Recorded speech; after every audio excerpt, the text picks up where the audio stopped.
It started with a knock. Just a single hesitant knock at the door of room 304 in the small, run-down care home on the edge of town. The kind of place people didn't notice unless they had to.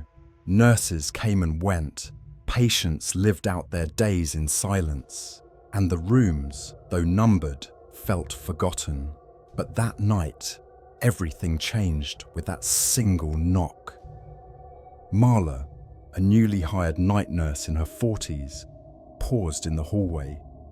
The knock hadn't come from the hallway side. It had come from inside the room. She hesitated, her breath catching for a second. Room 304 was occupied by a mute man named Edgar. He hadn't made a sound in years, never spoke, never gestured much, barely acknowledged the world around him. Marla had heard rumors about him during orientation, how he was found wandering alone near a fire-ravaged farmhouse, how no one knew his real name, how he never screamed, even during seizures. The other nurses called him the silent witness. Marla entered the room slowly. Edgar was sitting upright in his bed, eyes fixed on the wall as if watching something move. The knock, if it had even happened, was forgotten for a moment as Marla studied his rigid posture. Something felt wrong. The air was heavier, like static before a storm. The window was closed, curtains drawn, no sign of movement. She whispered, "Edgar." But of course, he didn't answer. His eyes darted toward her for a split second and then back to the wall. A chill rippled up her arms. She glanced toward the wall, and that's when she saw it. A smear, dark, almost black, like soot or dried blood. Marla blinked. Had that always been there? When she stepped closer, the temperature dropped so fast, her breath fogged. She turned to Edgar, but he was now looking directly at her, mouth slightly open. It was the first time she'd ever seen an expression on him. Fear. The next morning, Marla told the day nurse about what she saw, but the wall was clean. No smears, no trace of cold air. Edgar was as still and vacant as ever. They dismissed her concerns as stress, maybe a hallucination. But that night, she returned, not because she had to, because she needed to. Something about the look in Edgar's eyes wouldn't let her sleep. She brought a flashlight and a small voice recorder, mostly out of instinct. She entered room 304 around 2 a.m., the hallway eerily quiet. Edgar was sitting up again. This time his head was slightly tilted, as if listening to something. Marla spoke gently, more to herself than him. "I don't know what's going on here, but I think you do. Don't you, Edgar?" He didn't move. But the moment she turned on the recorder, the lights flickered, and then the smell of burning wood filled the room. Marla's heart raced. The smell was strong, unmistakably smoke. Not just her imagination. She ran to the door and threw it open, expecting an alarm or flames. Nothing. The hallway was normal. When she turned back, Edgar was standing. For the first time ever. Trembling, shoulders hunched, his hand slowly lifted toward the wall. Marla followed his gaze and saw a shadow stretching out, far too long for his frame. It rippled along the wall, moving even though he was frozen. She stifled a scream and backed away, gripping the flashlight like a weapon. Edgar's eyes welled up. A tear rolled down his cheek. Then the recorder crackled, and a child's voice whispered through it. "He burned us. He made us watch." The next days were chaos. Marla took time off but couldn't stop thinking about it. She listened to the recording again and again. The voice was unmistakably real, not a glitch. The word "us" echoed, plural. She returned to the care home with questions. No one had answers, but an older nurse finally admitted something. Years ago, that man was found at a farmhouse fire, yes, but there were children there, a whole family, all dead, except him. He was in the basement, not a burn on him, just staring. Marla's mind spun. Edgar hadn't been a witness. He had been made a guardian, or worse, a vessel. Whatever happened that night still lived inside him. And maybe, now, it was starting to remember. Marla became obsessed. She dug through public records, old newspaper clippings. The farmhouse had belonged to a man named Benjamin Cross, an alleged cultist. He believed silence was a sacred form of worship. He'd convinced his followers to perform rituals in darkness, silence, and fire.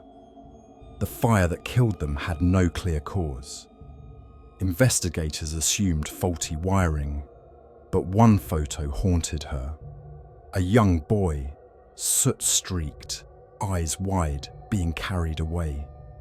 Edgar. She returned to room 304 one last time. She brought candles, a photo of the farmhouse, and a mirror. Edgar watched her with something like understanding. She placed the mirror on the floor, the photo beside it, and lit the candle. For minutes, nothing happened. Then, Edgar leaned forward and whispered. His first word in years, a single name. Benjamin. The mirror shattered, not cracked, shattered. The flame blew out. Marla screamed, but there was no sound. The room went silent, not quiet, void. She couldn't hear her own breath. Edgar was now shaking violently, mouth wide open in a scream that produced nothing. On the walls, black handprints appeared one by one, as if pressing in from the other side. Marla stumbled out of the room, her voice gone, her mind racing.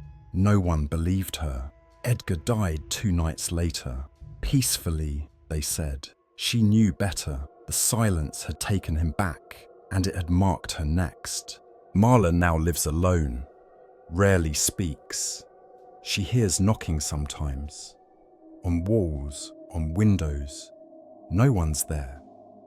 She doesn't keep mirrors in the house, and every year, on the anniversary of that night, she lights a candle and listens, because the silence always comes back, not as a sound, as a presence, and deep down, she knows. Edgar wasn't the last vessel.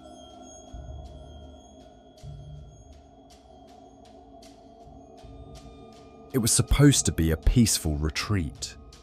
Evelyn and her husband Daniel, both in their mid-40s and weary from city life, had rented a secluded stone house deep in the Black Forest of Germany. It was mid-autumn, and the dense woods surrounding the house were painted with amber and crimson.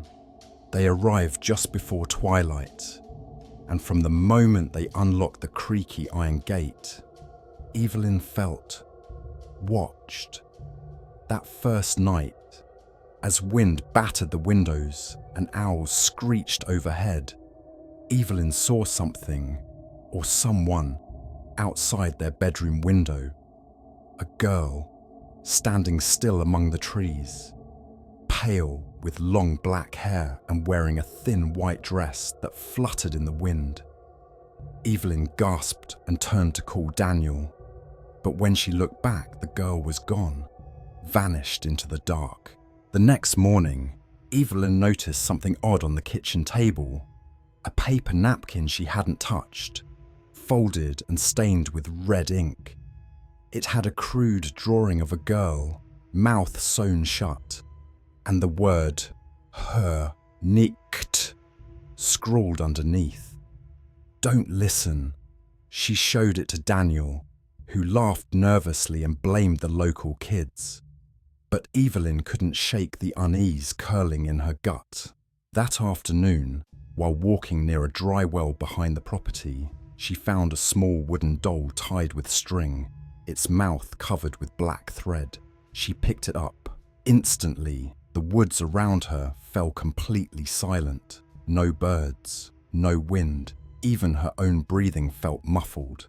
Back in the house, Evelyn rummaged through a dusty cabinet filled with old VHS tapes. Most were unmarked, but one caught her eye. It was labelled simply, Zuhören, listening. Curiosity gnawed at her. Daniel hooked up the old TV and player they found in the basement.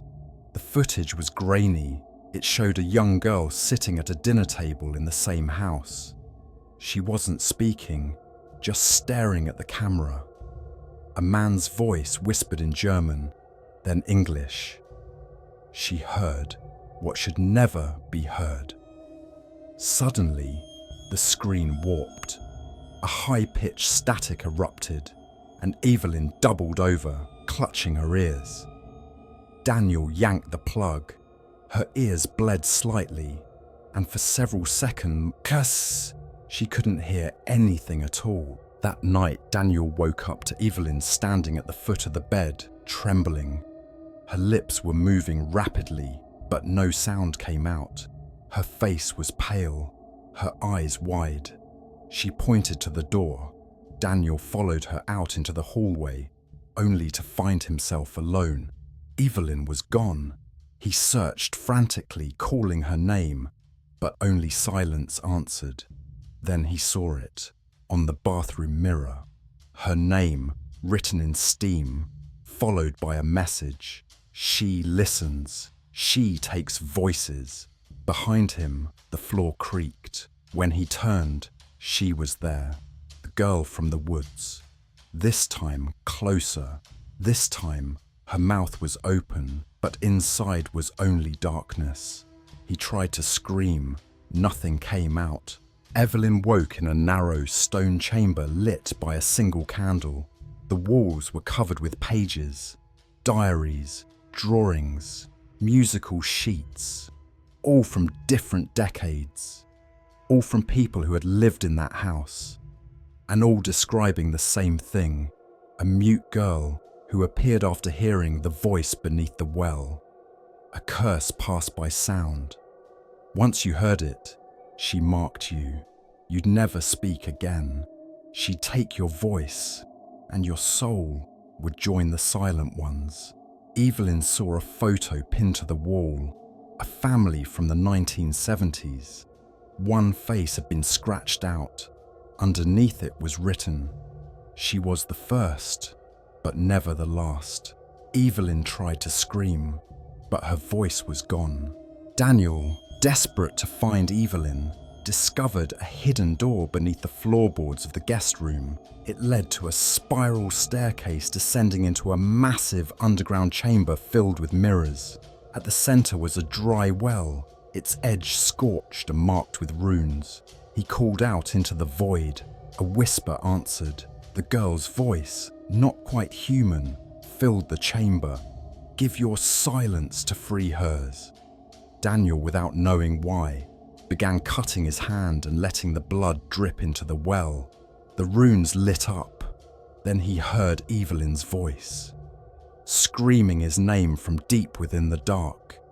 It echoed off the stone, distorted, unnatural. A ghostly figure emerged, the girl, hovering over the well. She gestured with one hand to Evelyn, trapped behind glass, screaming silently. With the other hand, she reached for Daniel's throat. A choice: give up his voice forever, or let Evelyn remain cursed. He stepped forward without hesitation. "Take it," he said. But the moment the words left his mouth, his vocal cords seared with blinding pain. He collapsed, unable to make another sound. The girl smiled. They were found a week later by hikers. Evelyn was in a catatonic state, Daniel mute. The police found the tapes, the dolls, the writings, but labelled it a case of shared psychosis. The house was shut down, boarded up. Yet those who visit the edge of the forest still hear things when the wind dies down. Whispers, a girl humming a lullaby. And if you listen too long, you might find you can never speak again.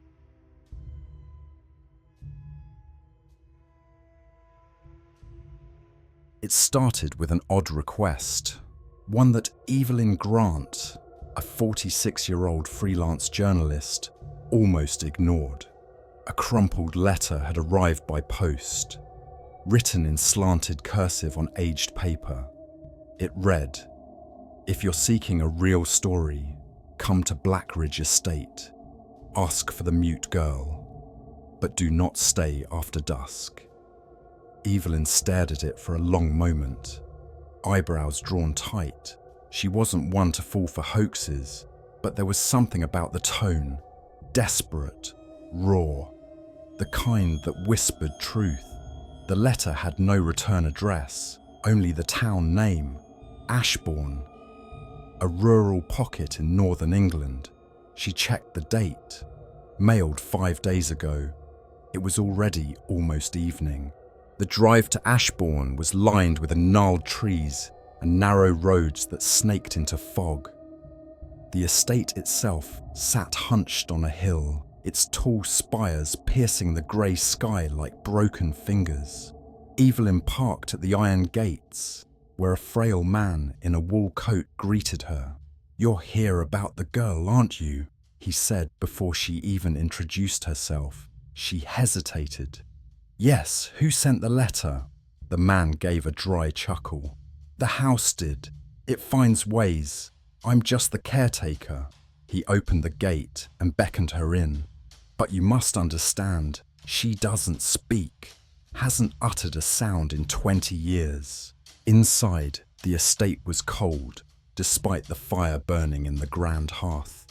The girl sat in a high-backed chair near the window, pale and motionless. She looked about 16, though Evelyn later learned she was nearly 30. Her eyes followed Evelyn's every move. "Her name is Clara," the caretaker said. "She arrived here in '03, after the fire. No family, no history, no voice." Evelyn tried to speak to her, but Clara only tilted her head, blinking slowly. Then she stood and handed Evelyn a small cloth-bound book. Inside were drawings, dark, frantic sketches of figures with hollow eyes, a room with no windows, and always a mirror. That night, Evelyn examined the drawings in her room. The repetition of the mirror unsettled her. It wasn't just in the corner of the pictures, it dominated them. The mirror was always cracked and always showed something different than what should have been reflected. She paced the room, whispering to herself, "Why a mirror? And why always broken?" Just then, she heard footsteps. Soft, deliberate. She opened her door quickly, but the hallway was empty. The caretaker had retired. Clara's door was closed. But at the far end of the hallway, Evelyn saw it. Something shimmered faintly. A tall, old-fashioned mirror. She approached, drawn by curiosity and dread. The mirror didn't reflect her. Instead, it showed the inside of a dimly lit room. Same hallway, but with a figure standing behind her. Evelyn turned sharply. No one was there. She leaned in again, heart thudding.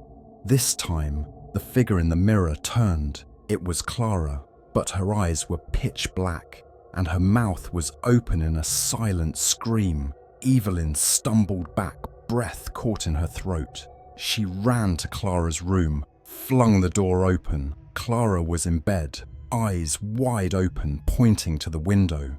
Outside, the mist had thickened. Something was standing just beyond the glass, its outline blurry but human. The next morning, Evelyn demanded answers. The caretaker hesitated but relented. Clara was found in that mirror room. She had been locked in for days with her twin. Only Clara survived. Evelyn froze. Her twin? What happened to her? He looked away. They were part of an old experiment, something to do with silence, reflection, and containment. The mirror is a gate, Miss Grant, and Clara never left that room alone. Evelyn stared at Clara, who now sat on the stairs drawing a new picture. It was Evelyn's, standing in front of the mirror, with someone behind her. Ignoring the caretaker's warning, Evelyn stayed past dusk. She couldn't leave. She had to know more. She followed Clara into the old wing. At the end was a locked door, the mirror room. Clara handed her a key. Her hands trembled. When Evelyn opened the door, the air turned ice cold. The mirror stood in the center. Its surface was black. Suddenly, the door slammed shut. Evelyn turned, but Clara was gone. She looked into the mirror. This time, it showed her childhood bedroom. Her mother, long dead, standing there, calling her name. She stepped forward, and the room spun. Evelyn woke up on the floor. The mirror was gone. The door, bricked shut. No windows, just 4 bare walls. She screamed, banged on the stone. Nothing. Then, from a corner, Clara's whisper. "You saw her too, didn't you?" Evelyn turned. Clara stood there, but something was wrong. Her features weren't quite right. Her voice was soft, broken, like old porcelain. "I needed someone to take my place. It was always meant to be someone who could tell the story. The real Clara was gone, or perhaps she never existed."